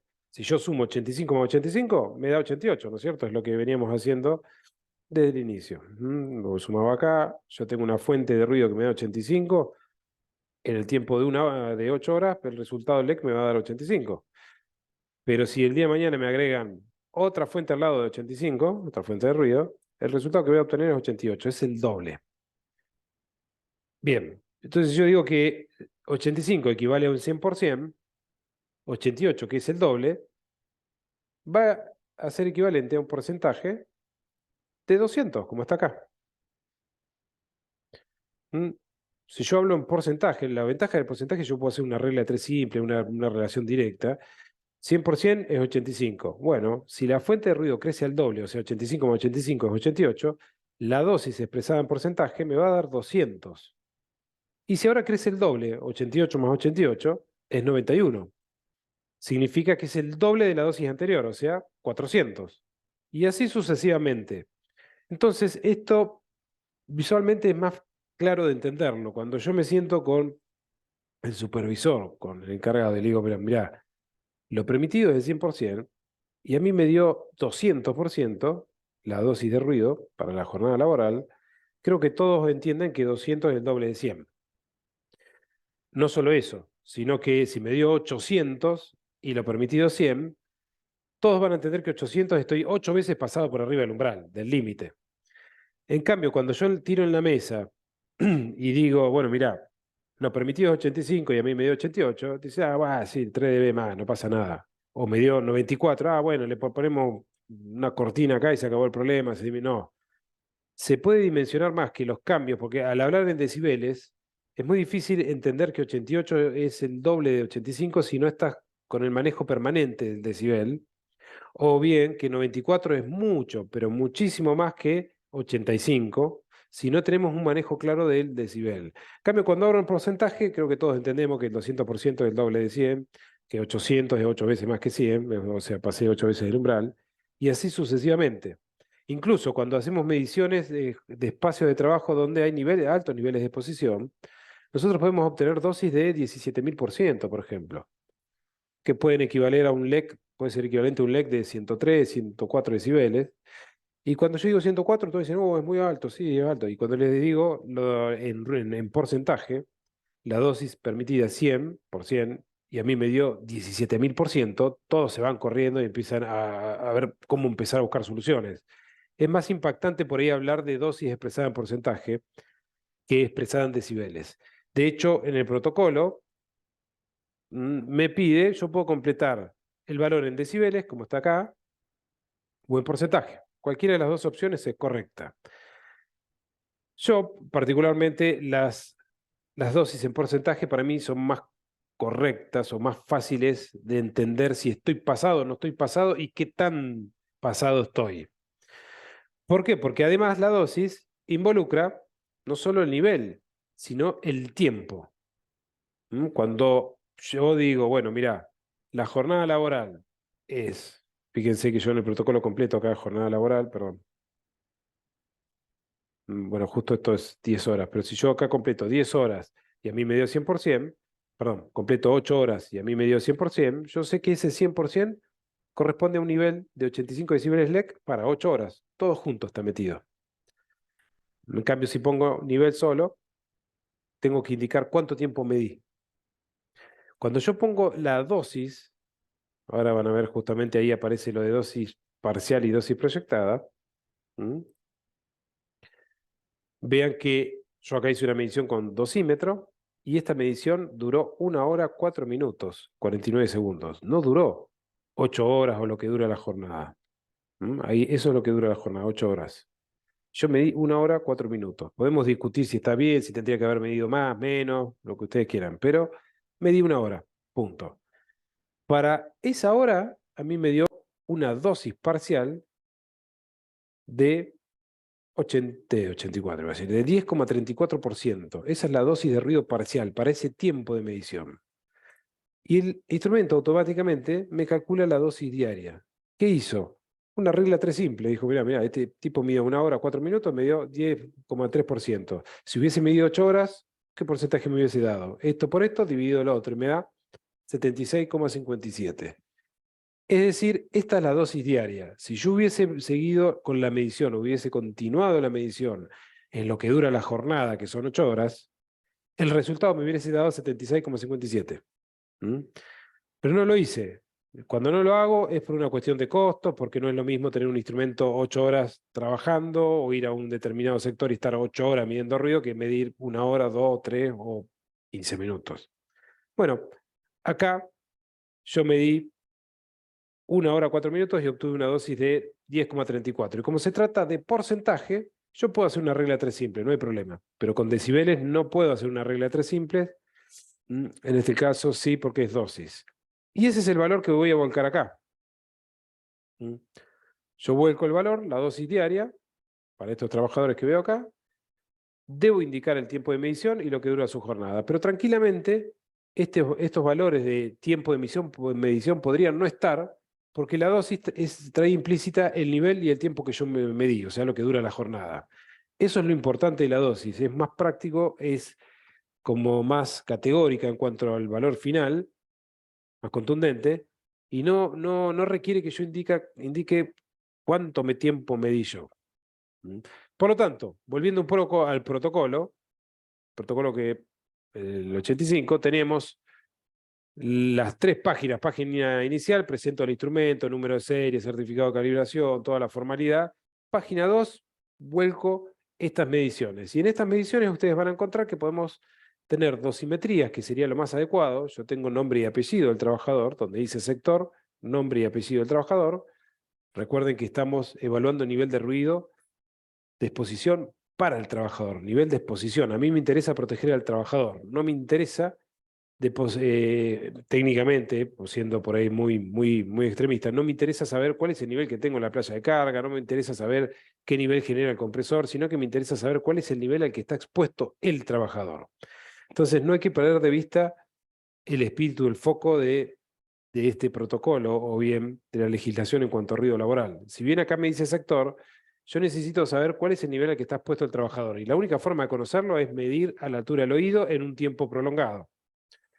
Entonces el dosímetro sería el más adecuado. Pongo el instrumento, vuelco el nombre y apellido del trabajador, indico cuál es su espacio de trabajo, cuánto dura su jornada, 10 horas, 8 horas, 12 horas, 3 horas, lo que corresponda, cuánto tiempo medí yo, me pide el protocolo, y luego me dice, bueno, ¿y cómo son las características del ruido? ¿Son impulsivas? ¿Son continuas? No, la verdad que no cambia mucho. Yo ahí puedo poner lo que se me ocurra, que el resultado va a ser el mismo, pero esto, bueno, persigue un poco el objetivo de que yo trate de describir cómo era el ruido. Si era una línea de empaque, bueno, el ruido es continuo. Si es una compactadora, bueno, el ruido impulsivo. Pero no hay que preocuparse mucho porque si me equivoco acá no cambia el resultado, no pasa nada. Pero inmediatamente la columna que le sigue ya me está pidiendo el LSPIC. Me está pidiendo justamente si hay excedidos al límite establecido por nuestra legislación, que es 140. Si tengo excedidos, tengo que indicarlo. El trabajador no puede estar expuesto a ese sector. Y por último, 3 columnas que puedo conectar con el LEC, nivel sonoro continuo equivalente, o puedo poner la dosis. La columna en medio la voy a omitir, o por la dosis o el LEC, cualquiera de los dos. Si supero el 100%, deberé concluir, digo, tengo que indicar si excede o no excede el límite, o sea, o si cumple o no cumple con el límite. En este caso, como me dio por debajo del 100, sí, cumple. Si me hubiese dado por arriba del 100, no, no cumple, nada más. ¿Qué es lo que está acá abajo? Sí, estas mediciones que están acá abajo son mediciones realizadas con sonometría para mapear, hacer una suerte de mapa de ruido del sector. Este mapa de ruido del sector me puede ayudar en el caso de que tenga que hacer una intervención acústica para minimizar los niveles de ruido propagados en la actividad. O sea, yo acá puedo ver cuál es la fuente de mayor nivel, que puede ser la sala de compresores o el taller de bombas. Para eso me sirve, pero podría no estar, sí, podría no estar porque en realidad son fuentes de ruido. ¿Sí? Entonces, por ahí hay que ser claro con esto, hay que diferenciar que una cosa es la fuente de ruido y otra cosa es el nivel al que está puesto el trabajador. Si bien tienen mucho en común, no implica que si yo mido un compresor que me da, no sé, 90 decibeles, que el trabajador va a estar expuesto a ese nivel, porque capaz que fue 20 minutos a la sala de compresor y después fue un sector donde el nivel es más bajo. Entonces, no perdamos de vista que a nosotros nos interesa una buena ventana de medición para obtener un buen LEC o dosis con un instrumento que esté a la altura del oído del trabajador. Les digo esto porque muchas veces uno se encuentra el protocolo y te encontrás 700 filas de ingreso a la empresa, sector de, no sé, depósito, playón de carga, y ahí no implica que haya un trabajador, estoy evaluando los sectores o fuentes de ruido y no trabajadores en sí. Y por último, la página que le sigue solamente me invita a concluir sobre los datos obtenidos y las recomendaciones. Como verán, y les dije al inicio, en ningún momento me pregunta la protección auditiva, cálculo o método de cálculo para calcular los protectores. Yo puedo utilizar el método SNR, método HML, método banda octava, grado de confianza del 84%, grado de confianza del 98%. Hay un montón de formas de calcularlo. Y acá no me pidió nada de eso. Nosotros, de alguna u otra manera, tenemos que involucrarlos. O sea que vamos a tener que agregar una página más o un documento adjunto donde vamos a presentar al protector auditivo y vamos a establecer el método de cálculo y presentarle y decir el protector es adecuado o no es adecuado. Y punto. Pero tengo que agregarlo, porque eso no está acá. En algunos instrumentos la protección auditiva se calcula de manera automática, en otros lo tengo que calcular manualmente. Esto nos lleva a un lugar que es justamente la protección auditiva. Recuerden que la hipoacusia inducida por ruido en el ámbito laboral se sustenta justamente en este triángulo donde es tan importante el nivel de ruido al que estoy expuesto como el tiempo de exposición a ese nivel. Por eso siempre las ventanas son largas, las dosis son diarias y después las características de cada individuo. Esa hipoacusia inducida en el ámbito laboral se va a descubrir con las audiometrías periódicas que, le van haciendo el trabajador. Si no tengo audiometrías periódicas, nunca me voy a dar cuenta. En las audiometrías puede ver cómo va escalando esta pérdida auditiva y puedo vincularlo a ver si es adquirida en ámbito de trabajo o no, en función de las mediciones que se hayan hecho en ámbito laboral. Por eso tiene que haber mediciones en ámbito laboral, tiene que ser las más completas posibles, con instrumentos que cumplan con todo lo que requiere la legislación en sí. Bueno, si vamos a hablar de protectores, solamente se los voy a presentar porque no vamos a entrar en un tema que nos va a llevar unas 2 horas más, ¿no? Pero esta es la familia de protectores auditivos, como les comentaba al principio. Tenemos protectores endoaurales tipo tapón, los preajustables, que serían tipo pinito, como el premoldeado que se ve ahí, clásicos, el Libus 3M 1100, 1110, 1200, o los expandibles, que también trabaja por oclusión, se coloca en el canal auditivo, se expande y ocluye, tapa el canal auditivo para que el frente de presión no pase. Los personalizados, que se toma la impronta del canal auditivo y se hace un tapón que responda a esa impronta. Y después todos los que sean de copa. Los de copa, solo para aquellos que están realizando estudios de ruido, tengan presente que el mismo protector de copa, no sé, un 3M Optine 1, el mismo protector puede venir de 3 formas, tipo vincha, acoplable a casco o de nuca. Entonces yo puedo buscar las especificaciones, la capacidad de atenuación del protector, y me puedo equivocar, puedo estar volcando la capacidad de atenuación del 3M Optime de vincha y no no el acoplable a casco o de nuca, que tienen especificaciones distintas. Entonces, lo más importante cuando hago un relevo, una medición de ruido laboral, es nombre y apellido del trabajador. Le voy a tomar la dosis, configuración curvada, respuesta lenta, voy a hacer una medición lo más larga posible, termina la medición, confirmo la jornada desde 8 horas, de 4, de 12, no, 8 horas, perfecto, 8 horas, y tomo la información del protector auditivo. Si bien hay protectores estándar como 3M, MCA, Libus, que puedo encontrar casi toda la información en la web, hay mucha protección auditiva de marcas como más que secundarias, que es muy difícil encontrar la información en la web. No sé, yo les digo, busquen la capacidad de atenuación de un UQ. Pueden entrar a revolver hasta que es probable que no la encuentre. O un Steel Pro. Y entrar a buscar y no encontrar nada. O encontrás un dato muy general que es la atenuación global, que ese es el SNR. Por eso no pierdan la oportunidad cuando están en el espacio de trabajo, si están usando protectores, le sacan una foto al blister, a la caja, que ahí está, tiene que estar la información. La protección debe responder a la IRAM, la 4126, que establece básicamente los requisitos de seguridad y ensayo. En términos generales, lo más importante es en el blister, en el packaging del protector, tiene que estar indicada la capacidad de atenuación. ¿Sí? La capacidad de atenuación en 3 modos: SNR, HML y banda octava. Eso es lo que establece la IRAM.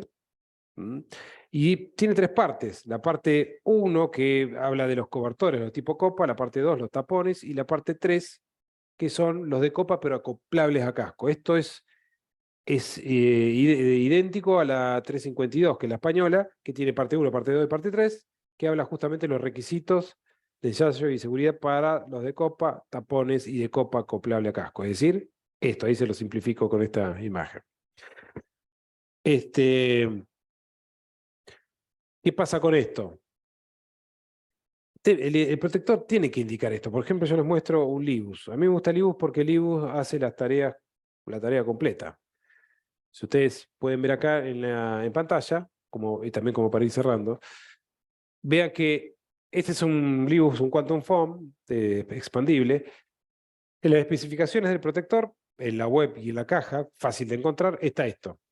Eso que está acá, ahí arriba dice EN352, parte 2, que establece los requisitos de seguridad de ensayo para los endourales, que son los tipo tapón. Bárbaro. No solo eso, sino que me muestra la capacidad de atenuación en los 3 formatos que tienen que venir indicados. Esa tabla grande es la atenuación en banda de octava, la atenuación global, que es el SNR, y la atenuación por grupos de frecuencias, HML. Está toda la tarea hecha. Eso es genial. Y no solo eso, sino que la atenuación global, cuando uno calcula el protector, lo hace conforme al método de la IRAM, uno puede adquirir o tomar un grado de confianza en el cálculo, que puede ser el 84%, puede ser el 98%, eso me da resultados distintos. No voy a entrar en detalle en eso, pero incluso acá me dice, esta atenuación global que propone este protector es 28,3 decibeles con un grado de confianza, o calculado a un grado de confianza, del 84%. Todo. En cambio, incluso 3M, MCA, no me dice nada. Bien, gracias. O sea, no, esto atenúa, no sé, 23 dB, la atenuación global. ¿Y con qué grado de confianza? El método HML está, no lo encontrás, buscás la atenuación por banda octava, te muestra con un método. Muy difícil. Libus está fuerte en Sudamérica, entonces la verdad que cumple con todo esto. Es genial cuando uno empieza a hacer el cálculo y encuentra toda la información de protector y elige el grado de confianza que va a calcular, y puede volcar toda la información tranquilamente en una planilla Excel o bien en un cálculo automático en software de adquisición. Cuando no hay información, estamos tocando un poco de oído. Bueno, de acá en adelante hay muchas cuestiones que tienen que ver con el cálculo de la protección auditiva. Esto nos llevaría mucho tiempo. El objeto de hoy, por ir a presentarles un poco los instrumentos que utilizamos en el espacio de trabajo. Dosímetros, sonómetros, clase 1, clase 2, el micrófono. ¿Cuál es lo más recomendable para el espacio de trabajo? El dosímetro, obviamente. El tema es que el dosímetro yo se lo pongo a un trabajador, levanto una dosis, se lo tengo que poner a otro, y después a otro, y por ahí requiere más tiempo, pero es más precisa la medición. Los instrumentos tienen que medir curva A, respuesta lenta, y en forma simultánea me tienen que dar el nivel instantáneo en curva C y respuesta pico, es decir, el conocido como lo que conocemos como LC-PIC. Si tiene análisis de octava, mejor para el cálculo de protección auditiva. Y vimos un poco el protocolo, que es lo que me pide. Aparece el concepto este de dosis, que reúne nivel y tiempo. Fácil de comprender cuando la dosis o el límite es un 100% y a mí me da 200, 400, 800 o 17.000%. Puedo demostrar claramente que estoy muy pasado y que algo tengo que hacer. La tasa de conversión de 3 dB y límite de 85 decibeles. Un poco era el objeto del día de hoy, era tocar esos aspectos para que puedan volcarlo con sus actividades, lo que están haciendo hoy. Así que a partir de ahora soy todo oídos, no sé si tienen consultas, preguntas con respecto a lo que hemos trabajado. Podemos estar mucho tiempo más, sí, pero estamos un poco sobre la hora. No sé cómo estamos por acá. Eduardo, Manuel, sí, Gisela, Hugo, preguntas, o acá en la sala. ¿Ninguna? Estamos fantásticos, entonces, quedó clarísimo. No, mañana no estamos, Abril. Ah, yo no estoy. Sí está la otra actividad, que ahora después les van a pasar las actividades, pero sí en el mismo horario, en esta misma sala. Bueno, un gusto haberlos tenido el día de hoy. Sí, sí, por favor. Sí. Correctores de espacio, son tapones que son correctores de espacio. En realidad es lo que se llama protección activa. La protección activa te brinda una protección muy... Ah, bien, justamente me consultaban por la protección activa. Hay protectores activos. El protector activo básicamente, para entenderlo rápidamente, es, imagínense que es como si tuviese, o seguramente lo han probado, hay auriculares que tienen reductores de ruido, pero no se llama reductor de ruido exactamente, que cancelación. ¿Sí? Que ustedes lo prenden y sienten como que hay un silencio total. Bueno, básicamente lo que está sucediendo es, si el frente de presión me está empujando para acá, yo tengo un elemento que va a empujar hacia el otro lado. Entonces, la membrana queda en el mismo lugar. Si vos me empujás para acá, tenés un chango empujando para acá, yo pongo otro chango para acá, quedamos en el mismo lugar. Bueno, eso es la protección activa. Hay protectores en ámbito industrial, protectores activos, que trabajan de manera muy eficiente, incluso cancelan todo menos el rango donde está la voz humana. Entonces vos por ahí estás en medio de un espacio donde hay motogenerador, un lío tremendo, y el otro te habla y vos lo escuchás. Perfecto. Y el resto, nada. El tema es que no está homologado. Entonces, vos no podés sugerirlo. Es fantástico, pero si no está homologado, el tipo lo puede usar, puede vivir feliz y contento, pero el día de mañana, si hay un problema, no está homologado. En nuestro país. Entonces, frente a eso, hay una discusión amplia. Porque les digo esto porque hay sectores en ámbito industrial donde los niveles son tan altos que la única posibilidad de que el trabajador ingrese o esté en ese sector es con protectores activos, o sea, protectores auditivos activos. Pero todo andaría fantástico, pero al no estar homologado, no puede, no te sirve. Por más que funcione, no sirve. Pero muy buena justamente que me haya llevado a ese lugar.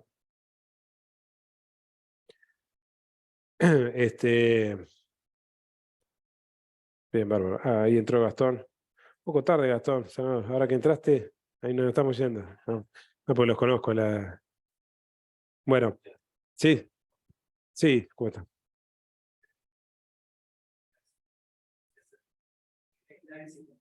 Sí, sí, sí, sí, claro.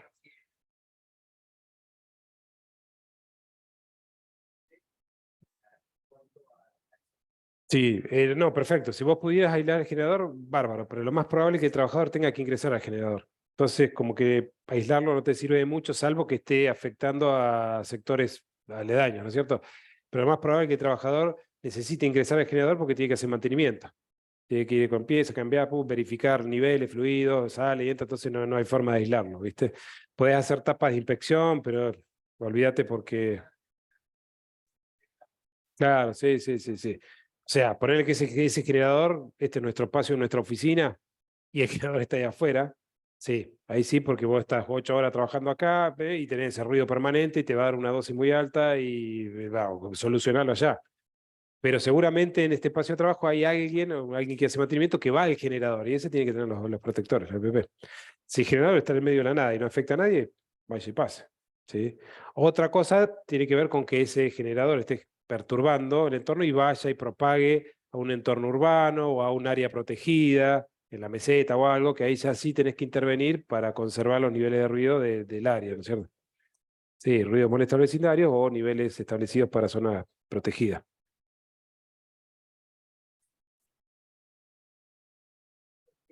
Sí. Yo entiendo que por la medición lunar que no, Mm. de alguna forma, tiene el oído, digamos. Sí. Pasamos Mm. de decibeles, la regla comparativa, lo hace a un ruido fumado, Sí. estaba esta hora de los PDD, Sí. o creo que no sé cuál es. Sí, no, pero por eso son dos cosas distintas. Una cosa es ruido laboral y otra cosa es ruido urbano. En ruido laboral nosotros procuramos la conservación auditiva del trabajador en su espacio de trabajo. Salió de la puerta para allá, ya es problema de él. Sí, adentro del espacio de trabajo verificamos eso. Y para eso a veces tenemos que asignar un protector auditivo o trabajar, como dice su compañero, hacer una insonorización, un generador, etc. Ahora bien, si ese ruido sale, se propaga y llega a una vivienda particular que está del otro lado de la calle, pasa a ser ruido urbano. Entonces vos estás generando, esta empresa está generando un impacto acústico en el entorno. Entonces ahí ya paso a evaluar el grado de impacto. Ni siquiera dentro de la empresa, mido por afuera. ¿Sí? Mido por afuera y no solo en vía pública, en área descubierta, sino que en la vivienda particular adentro. Y ahí aplica otra legislación, otra normativa, que es la norma IRA, en la 4062. Y ahí sí aparece esto de la diferencia de 8 decibeles, bla, bla, y ahí se evalúa de otra manera. Pero ni siquiera fui a la empresa, ni siquiera nada, no tocó el timbre. Lo mismo sucede cuando tenés un boliche, que el ruido propagado por el boliche afecta, no sé, a un departamento que no pueden dormir. Bueno, ni siquiera entro al boliche para avisar que, de hecho, no debería entrar para avisar que estoy midiendo, porque si no me van a alterar la fuente. Pero eso que sucede afuera es otra cosa. Y otra cosa distinta es cuando esa fuente de ruido está, no sé, en el medio de la nada, en la meseta o en un área protegida donde no hay viviendas particulares, sino que hay un guanaco, un yandú dando vuelta por allá atrás, nada, y quieren aplicar la norma IRAN ahí, ruido urbano. No aplica la norma de ruido urbano porque eso no es ruido urbano. Eso pasa a ser ruido ambiental. En todo caso, podemos utilizar metodología de la 4113 o algo por el estilo, pero ahí hay límites donde tienen que estar establecidos por la provincia, por el organismo. Sí.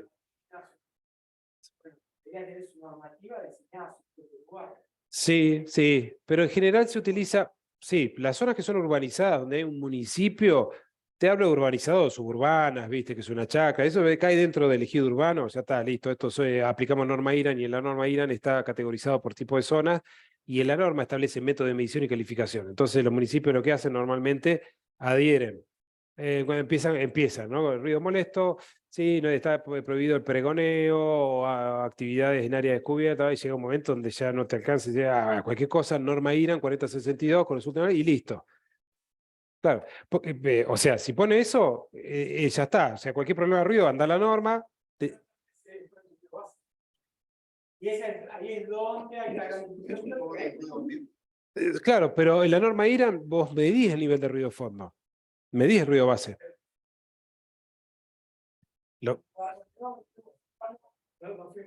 No, sí, está bien. Pero yo sé a dónde querés llegar.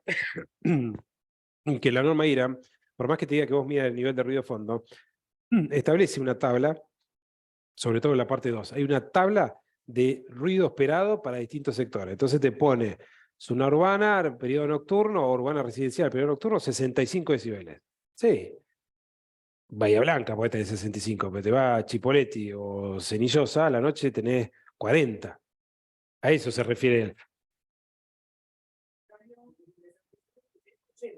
Sí, está bien, pero bueno, en la tabla vos tenés tabulado. Sí, pero claro, en la tabla de niveles establecidos te dice el próximo ruta principal, si es periodo nocturno, descanso, ahí más o menos se acomoda y te puede dar algo. Pero eso es como una salvedad porque en realidad la norma te invita a medir. Vos andá y medir ruido de fondo. Entonces, Vos medí al lado de la ruta, listo. No sé, o medí en tu casa, tengo 50, listo. Ahora medí en el mismo lugar, bajo las mismas condiciones, cuando el boliche empieza a funcionar a las 12 de la noche. 658, listo, ruido molesto. Pero es un poco más fino, porque vos tenés que medir el ruido de fondo y determinar si tiene características tonales, impulsivas, baja frecuencia, penalizar. Sí. O sea, fondo-fuente en el mismo lugar. Va, sí, está bien.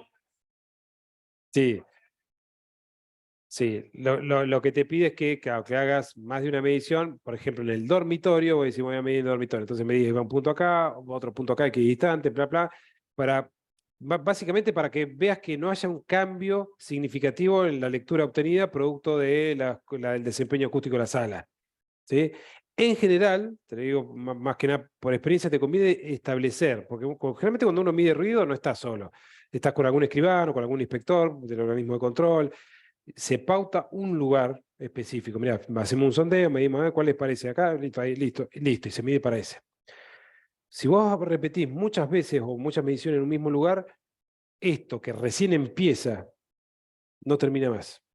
Sí, no termina más porque por ahí si hay estás en una instancia judicial o algo, tenés que empezar a responder, ¿por qué me dio en 3 lugares y no en 2? ¿Por qué me diste en 1 y no en 3?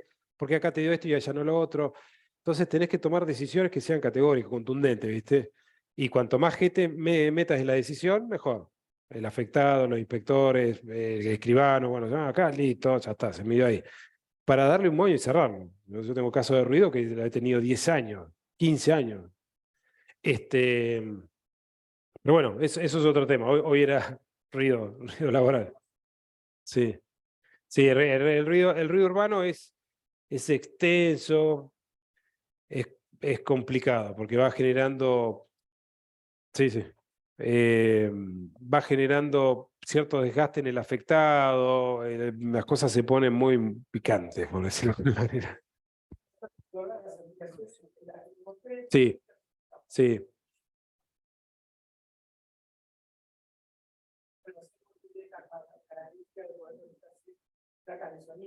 sí. Sí, a ver, yo te digo, de hecho, puedes usar un RITA para medir, para evaluar una sala, puedes usar cualquier.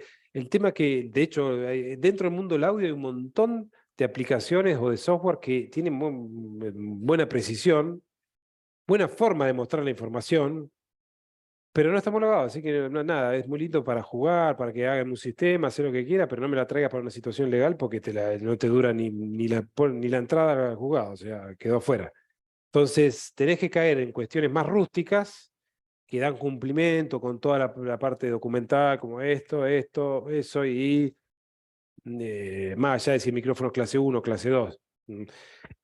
Sí, esa es la gran diferencia que hay entre lo que es la... Sí, sí, sí. ¿Crifer? Sí, bueno, ese es otro tema que tenemos que abrir. Otro encuentro, sí. Sí, sí, bueno. En realidad, si vos entrás a instrumentos homologados, vas a encontrar uno solo. Creo que es el no 30, no 100, después te digo bien la marca pero, y el modelo. Uno solo. Y está lleno de equipos en Argentina. Tenés 3i, Crifer, Cesba, 3M, Son Pro, hay un montón. No, por el INTI, no. Entonces, no porque tienen que traer, en la documentación que viene desde la importación, desde la entrada al país, está como, no es que esté flojo de papeles. Hay todo un vacío que, claro, hay todo un vacío que habría que la verdad que es para amargarse a veces cuando entras ahí y decís, bueno, a ver, igual que las calibraciones anuales, antes vos podías calibrar en laboratorios como CIAFA, por ejemplo, que calibraba a través del INTI, usaba patrones del INTI para calibrar y estaba autorizado. Pero ahora vos entras a los laboratorios autorizados, que es la red de laboratorios, que no me acuerdo ahora cómo se llama, la del INTI. Hay varios laboratorios, pero ninguno calibra sonómetros, por lo menos del sitio web. No sé si habrá cambiado este último año, pero entonces tra buscás y decís, ¿y cómo hago? ¿Para dónde calibro eso? ¿No? Y después buscás informalmente, está lleno de laboratorios para calibrar, pero no están en la red del INTI. Y ahí aparece Baldor, CIAFA y otros más. Entonces vos calibrás ahí, que usan un patrón del Sintra, y a la vez alguien te lo puede llegar a observar, pero es totalmente, bueno, es todo un tema, y todo, que es para hacer un encuentro largo y tendido de laboratorios, de homologación de instrumentos. Pero bueno, no era el día, no es hoy. Sí, sí. Es un instrumento más nuevo. Sí. Va muy bien el de Griffer. Sí. Yo, digamos, para mí es más confiable lo que es Sesba. Y después, bueno, que cuando lo sacás a campo, levantás el Sesba, levantás el Griffer y uno pesa, sí, uno pesa, no sé, 20 gramos y el otro pesa 200, poner. Más fierro, ¿viste? Lo que pasa es que, bueno, son equipos que tienen un formato viejo, ya ese Sesba tiene 15 años, más o menos. De RC232, no, tiene USB. Pero vos fíjate que en ese tiempo ya salía, era muy moderno porque traía el USB incluido, pero seguía trayendo el RC232. Claro, pero está bueno que tenga los dos, porque algunos están ya el USB medio para atrás, bueno, de última tenés la opción RC232.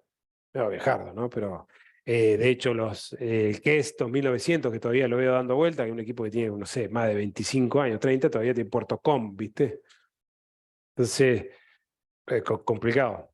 Pero bueno, ahora todo USB, incluso algunos tienen conectividad Bluetooth, podés monitorear desde el teléfono. Ahora con la tecnología le puedes dar más chiches, incluso hay dosímetros que vos lo monitoreás por Bluetooth, entonces puedes ver si está bien, o capaz que ves que la dosis es altísima y lo ve al trabajador que está en un lugar, che, ¿dónde está? Oh, no, dejé la campera con el dosímetro Ah, ok. Sí. No, a veces pasa, ¿viste?